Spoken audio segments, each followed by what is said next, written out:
Kali ini untuk yang depan udah selesai ya, seperti ini teman-teman. Ini kenapa saya coba untuk sablon depan dulu, karena yang di depan ini biasanya singkat ya, sablonnya kecil, karena apabila besar sablon sampai ke bawah sini itu nanti akan mempengaruhi di bawah paletnya ya. Jadi sablonnya kena ini, jadi sayang, jadi sablonnya nanti pecah. Terkecuali teman-teman di press dulu. Setelah selesai teman-teman press, setelah di press baru teman-teman bisa pakai langsung bolak-balik ya. Jadi seperti itu, tidak mempengaruhi. Tapi sayang juga sih kalau udah di press sablonannya kena yang di bawah meja ini, itu akan juga jelek ya. Jadi misalkan kalau misalkan yang mana yang kecil itu lebih dulu di sablon ya, setelah itu baru yang besarnya keduanya.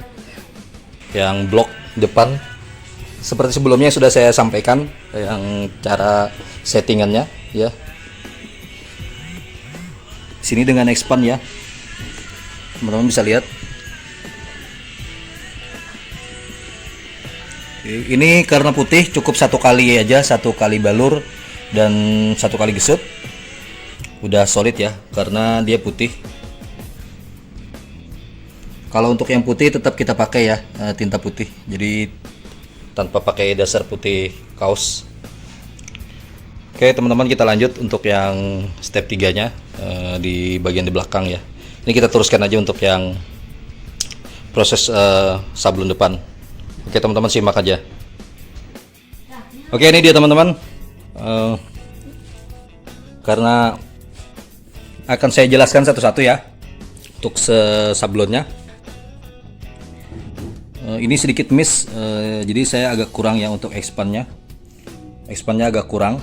Ini kalau nggak salah untuk yang biru expandnya cuma 2, harusnya expandnya ditambahin lagi jadi 4 bisa, karena yang lainnya udah menutupi ya. Tapi nggak apa-apa, buat variasi aja nggak apa-apa ya. Nah untuk yang lain kedetailannya, nah hitam ini terakhir teman-teman ya, kita dahului dengan warna oranye, terus abu, setelah itu warna biru muda, setelah itu biru tuanya. Nah setelah itu warna kuning flow ya, setelah itu warna hijau flownya. Nah untuk warna putih tidak ada ya, jadi putih kita nggak usah. Dan terus untuk yang ini hitam terakhir untuk pertegasannya, jadi seperti ini teman-teman. Oke, ini penampakannya teman-teman bisa lihat.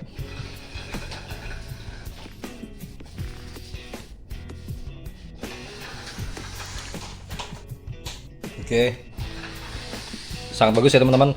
Nah ini nanti akan saya bikin untuk DTF ya di sini. Jadi DTF-nya belum saya setting, nanti akan saya kasih tahu videonya juga, cara sablonnya, cara freshnya ya dengan DTF-nya. Nanti kita ukur dulu dengan ukuran dari sini sampai ke sini berapa senti dapatnya. Nanti akan kita ukur. Jadi ada beberapa sponsor nanti yang akan memenuhi untuk sampai ke bawah ini ya. Jadi itu teman-teman. Oke lanjut prosesnya sampai selesai. Nanti akan saya kasih tahu juga, share videonya tentang sablon DTF-nya, kombinasinya ya. Oke teman-teman, kita lanjutkan.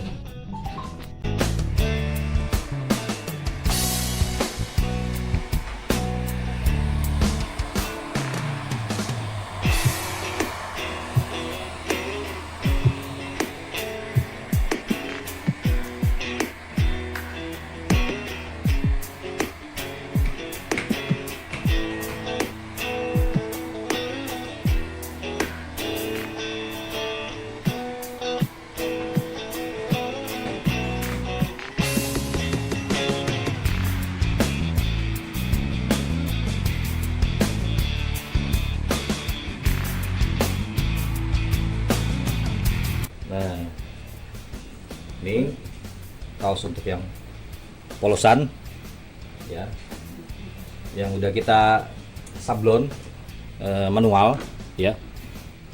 Untuk di video sebelumnya, untuk video bagaimana cara sablonnya ini sudah saya share di video saya sebelumnya. teman-teman bisa lihat aja. Ini kita akan proses untuk yang DTF-nya.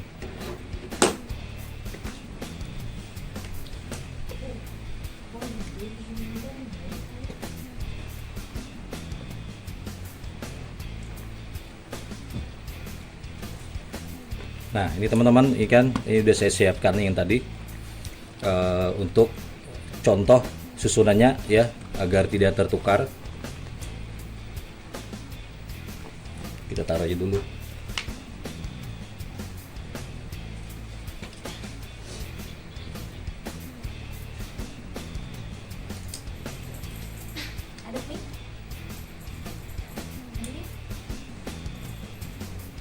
Nah, jadi teman-teman, ini saya bikin masing-masing gambar ini 40, tapi saya lebihkan ya, kisaran 43-45an ya, supaya kita antisipasi kalau misalkan ada kesalahan, agar ada penggantinya seperti itu. Ini kita susun aja. Saya bikin ini masing-masing 40 dengan susunan 1 meter ya, 1 meter, jadi totalnya ada 3 meter saya cetak. Ada 3 meter. Itu kisaran harga untuk per meternya. Per meternya itu untuk area cetaknya kisaran 58 kali berapa ya? 58 kali 100 ya. Oke, nah, jadi untuk area cetaknya kisaran 58 kali 100. Itu untuk hitungan 100 1 meter ya. Jadi saya tumpuk aja semuanya per masing-masing gambar. Terus saya bawa ke percetakan percetakan ya DTF lah ya. Nah, jadi tinggal kita potong-potong.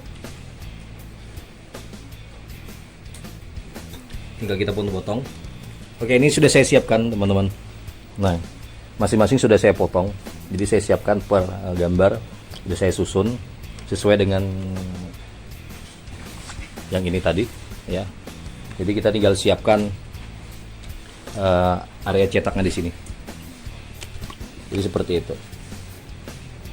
Kita mulai terus.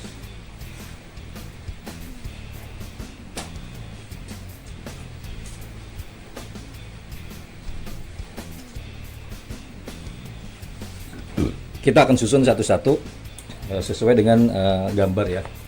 Gambar yang tertera di sini.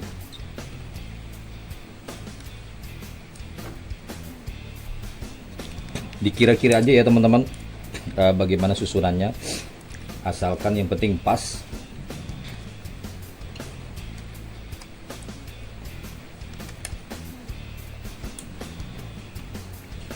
Dikira-kira tidak terlalu berpatokan dengan sentian ya. Yang penting sesuai dengan ukuran sablon manual dan sesuai dengan ukuran desain gambar baju yang sudah jadi.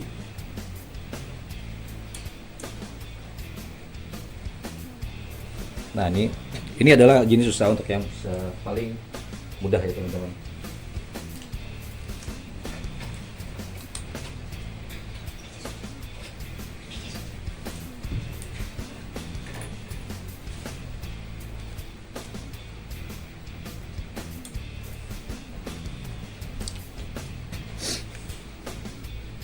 Jadi di sini kita bisa menghemat waktu, teman-teman ya.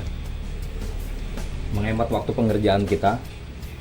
Misalkan teman-teman, karena kan untuk sablon seperti ini kita tidak mungkin ya terkecuali dengan digital. Andai kata misalkan cetak sablonnya itu hanya dua logo, kita bisa handle. Tapi kalau seperti ini kan kita susah ya. Jadi ada yang lebih praktis dan ada yang bisa menghemat waktu pekerjaan kita. Sebenarnya untuk solusi selain DTF ini ada sih ya, sablon DST namanya. Sablon DST ini teman-teman bisa lihat di YouTube ya. ada cara sablon DST juga sama seperti ini. Dia sistemnya cetak printing dengan tinta Fator ya, tinta Fator ink. Jadi ya, dia tinta Fator inknya itu bisa kita cetak dengan printer biasa. Kita bisa cetak dengan printer biasa. Setelah itu kita kombinasikan dengan apa namanya, base tinta putih. Cuman saya tidak pernah melakukan sablon DST ya. Cuman kalau untuk dicoba boleh ya, nanti ya kapan-kapan saya akan mencoba untuk sablon DST. Cuman saya akan persiapkan dulu untuk printernya teman-teman ya, karena printernya akan kita siapkan untuk khusus untuk sablon tinta Fator. Karena untuk tinta Fator itu sangat sangat spesial ya. Bisa di print seperti ini, kita kombinasikan dengan bubuk adhesif ya, dengan bubuk adhesif. Setelah itu baru kita basekan tinta plastisel putih, sesuai dengan susunan gambar.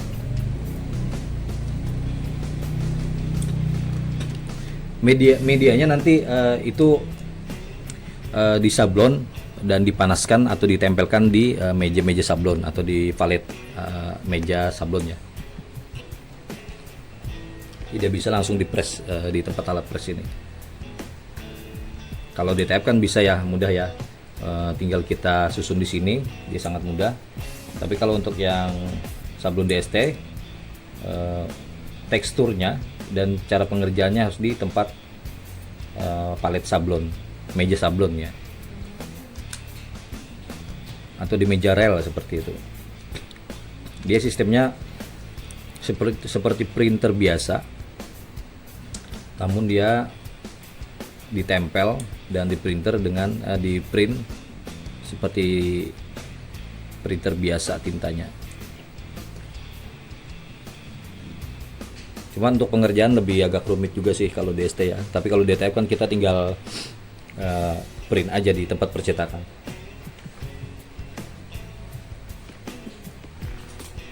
Kalau menurut saya, apabila ada yang lebih mudah, kenapa harus kita lebih mengambil yang lebih susah?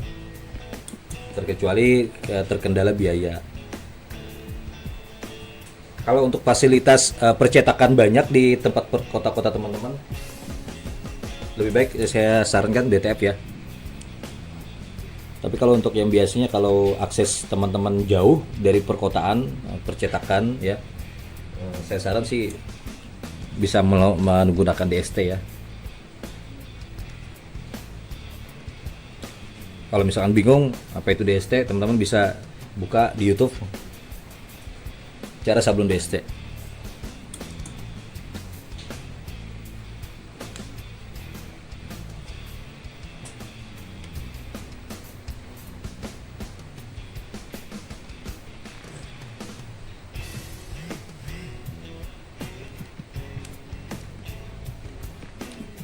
Oke teman-teman, ini sangat praktis ya pengerjaannya. Dan teman-teman bisa mengumpulkan pundi-pundi keuntungan ya. Cuman yang terpenting itu ialah kualitas teman-teman. Karena kualitas baik, teman-teman akan mendapatkan harga yang terbaik ya. Oke. Jadi ini udah kita siap.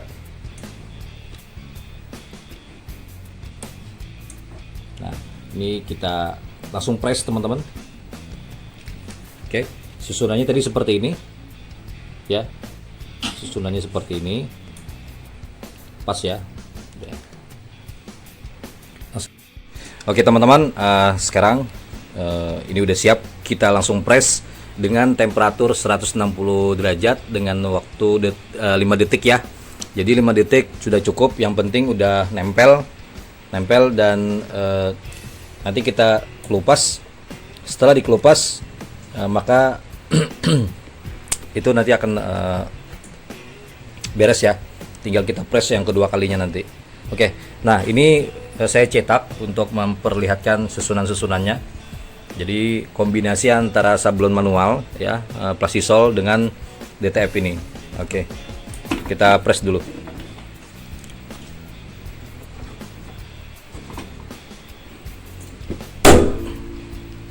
Oke, dengan temperatur waktu 5 detik ya. Oke, kita diamkan sebentar.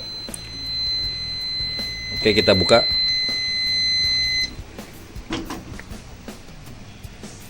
Oke teman-teman, ini udah nempel ya, udah panas. Ini masih panas, jadi kita diamkan dulu. Setelah kita diamkan, nanti setelah itu kita press 2 kali.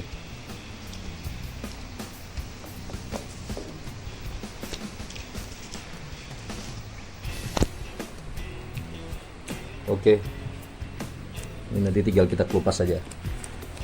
Oke, kita lanjutkan teman-teman. Nah teman-teman bisa lihat ini adalah yang sudah jadi. Teman-teman bisa lihat ya, detailnya ya, seperti itu, sangat detail sekali untuk yang cetakannya. Untuk yang sablon manual juga detail ya teman-teman.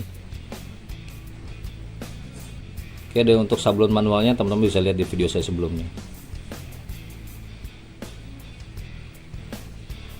Oke teman-teman, bisa dilihat ya.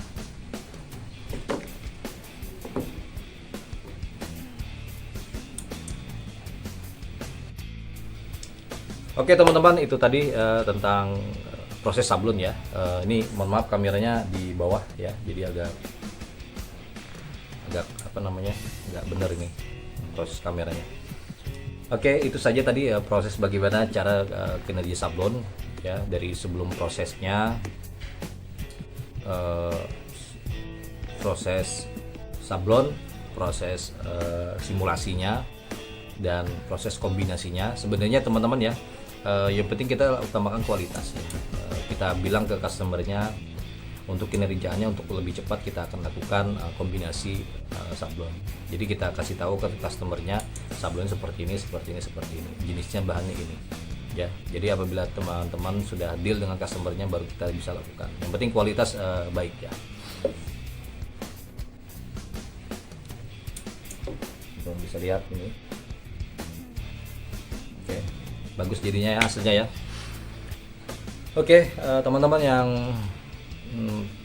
suka dengan video ini, jangan lupa di like, comment, dan subscribe. Insya Allah nanti akan saya bagikan video share tentang sablon-sablon jenis lainnya, mungkin ya GST ataupun yang plus charge ya, karena sebelumnya saya belum pernah melakukan itu, belum pernah melakukan bikin video ya. Cuman untuk sablonnya udah pernah, jadi seperti itu. Mungkin akan saya sharing nanti ya ke depannya. Jangan lupa di like, comment, dan subscribe. Ketemu lagi di sablon manual berikutnya, video-video saya selanjutnya. Tonton juga jangan lupa cara simulasi pecah warnanya di sablon yang ini juga tadi ya. Oke, jangan lupa di like, comment, dan subscribe. Kita jumpa lagi. Wassalamualaikum warahmatullahi wabarakatuh.